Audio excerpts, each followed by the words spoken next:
Well, let's get the latest then on what is happening there. Our Ukraine correspondent Gulliver Cragg joins me now. Gulliver, it is worth saying you're not in that part of Ukraine at the moment yourself. You're further north in Kharkiv, but give us your best understanding on what it is that's happening there right now.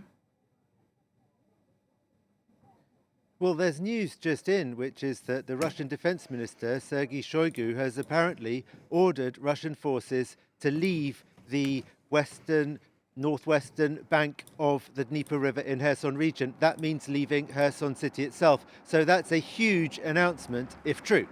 The Ukrainian reaction to the announcement from Sergei Shoigu of this withdrawal, though, so far has been cautious. Natalia Humeniuk, the spokeswoman for the armed forces of Ukraine in the south, told me the Russians always lie. We don't like the way that they're using these statements of theirs to pollute the information space. That was the expression she used. We don't regard their statements as being worth anything. We have to only observe what they actually do. And as for what the Ukrainian forces are actually doing, she said, we are still trying to maintain an informational silence about the progress of the operation. But these explosions of bridges in Kherson region, it's not only the biggest one in Kherson city, several other bridges across smaller rivers and canals were blown up today. And that very much suggests that that was the Russians deciding they don't need those bridges anymore and want to make life difficult for the Ukrainians. So that certainly has to be interpreted as an indication that the Russians may well be pulling out of that side of the Dnieper River in Kherson region. So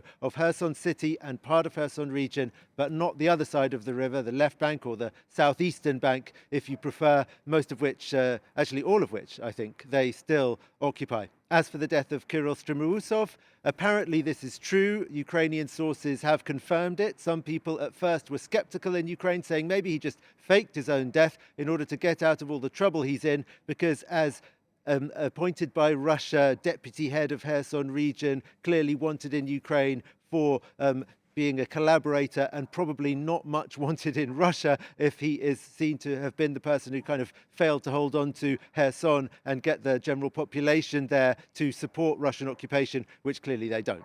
All right, Gulliver, so potentially big news then coming out of Kherson, potentially a Russian retreat in part of that region. Meanwhile, though, as I said, you're further north, you're in Kharkiv. This is a part of the country that Ukrainians regained control of about 2 months ago now. Tell us what the situation is like there right now. So just to recap, the Russians had occupied a very large part of Kharkiv region, though they never occupied Kharkiv city, and it was a really swift Ukrainian counteroffensive in late August, early September that took back most of that region. I visited one of the first towns of any significance that the Ukrainians took back control of today. That's Balaklia. And on the one hand, there's a kind of positive atmosphere there in the sense that there is so much repair work going on, reconstruction. It really seems like it's all hands to the pump to try to rebuild the many, many buildings that were damaged as a result of the fighting. At the same time, this is clearly a traumatized population. I wasn't there for very long, and people literally, they see you with a camera and come up to you and want to tell you about how either they or someone in their family or someone they know was tortured. And these stories of torture are really quite harrowing and gruesome to hear. I mean, and it really seems like it was happening on a very wide scale to anybody who had some kind of a pro-Ukrainian position. The other thing that I heard from several people in the town today, though, was a great deal of resentment and anger against those people who didn't have a pro-Ukrainian position and collaborated with the authorities. It's very hard to put any numbers on that, but certainly there seems to be a lot of resentment against people who allegedly collaborated with the Russian occupational authorities in these parts of Kharkiv region that were occupied for all those long months before the Ukrainian army arrived in September. Gulliver Cragg reporting for us there from Kharkiv, Ukraine. Thank you.